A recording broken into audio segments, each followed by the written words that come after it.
मृत्यु के बाद शव को अकेला क्यों नहीं छोड़ा जाता?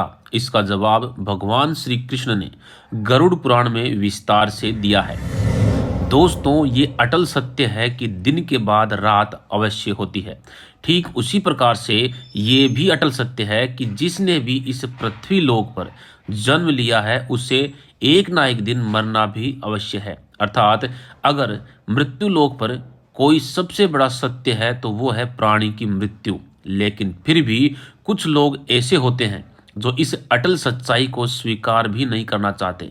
खैर, आप सभी ने देखा होगा कि हिंदू धर्म में मृत्यु के बाद शव को जलाया जाता है।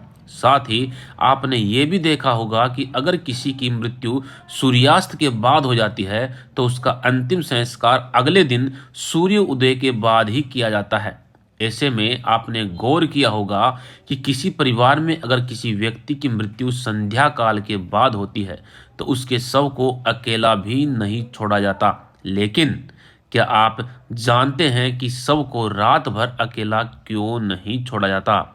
अगर आप नहीं जानते तो इस वीडियो को अंत तक ध्यानपूर्वक अवश्य देखें।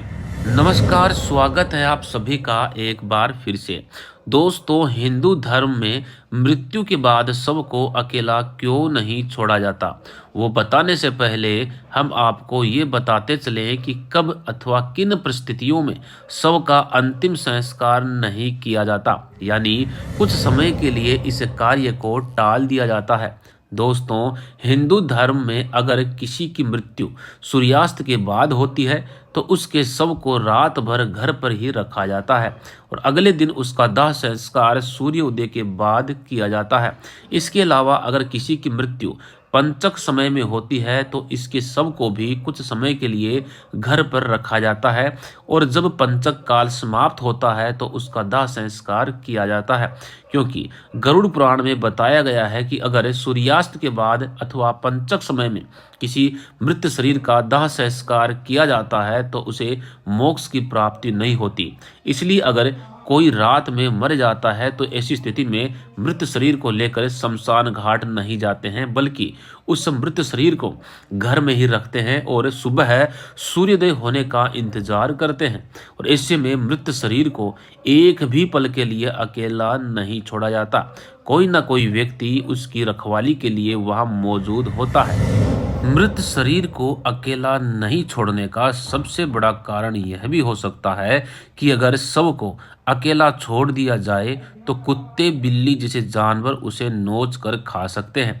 लेकिन गरुड़ पुराण की माने तो ऐसे में मृत आत्मा को भी यमलोक के मार्ग में ऐसी ही यातनाएं सहनी पड़ती हैं। साथ ही ऐसा भी माना जाता है कि अगर शव को अकेला छोड़ दिया जाए तो उससे गंध आने लगती है। ऐसे में यह जरूरी हो जाता है कि वहां कोई ना कोई व्यक्ति बैठा रहे और धूप या अगरबत्ती शव के चारों तरफ जलाता रहे ताकि शव से आने वाली दुर्गंध चारों ओर ना फैले।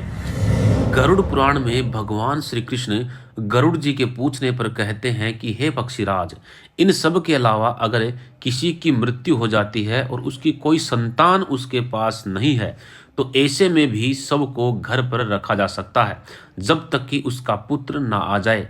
क्योंकि जब तक खुद की संतान मृत शरीर को मुखाग्नि नहीं देती तो उसका उद्धार नहीं हो पाता। अर्थात वह कई वर्षों तक इसी मृत्यु लोक में भटकता रहता है। ऐसा गरुड़ पुराण में बताया गया है।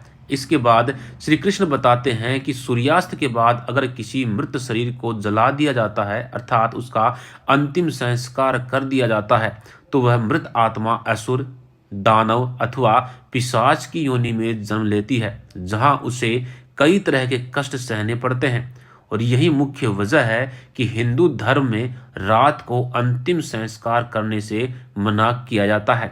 आगे श्री कृष्ण बताते हैं कि रात में मृत शरीर को अगर अकेला छोड़ दिया जाए तो आसपास भटक रही दुष्ट आत्माएं उस शरीर में प्रवेश कर जाती हैं, जिससे मृतक के साथ साथ उसके परिजनों को भी कई तरह के कष्ट भोगने पड़ते हैं। साथ ही ये भी बताते हैं कि शव को अकेला इसलिए भी नहीं छोड़ा जाता क्योंकि मरे हुए आदमी की आत्मा वहीं पर भटकती रहती है और अपने परिजनों को देखती रहती है।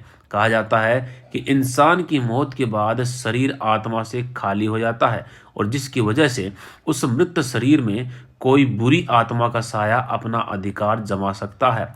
और यही सबसे बड़ी वजह है कि रात में शव को अकेले नहीं छोड़ा जाता और कोई ना कोई उसकी रखवाली अवश्य करता है।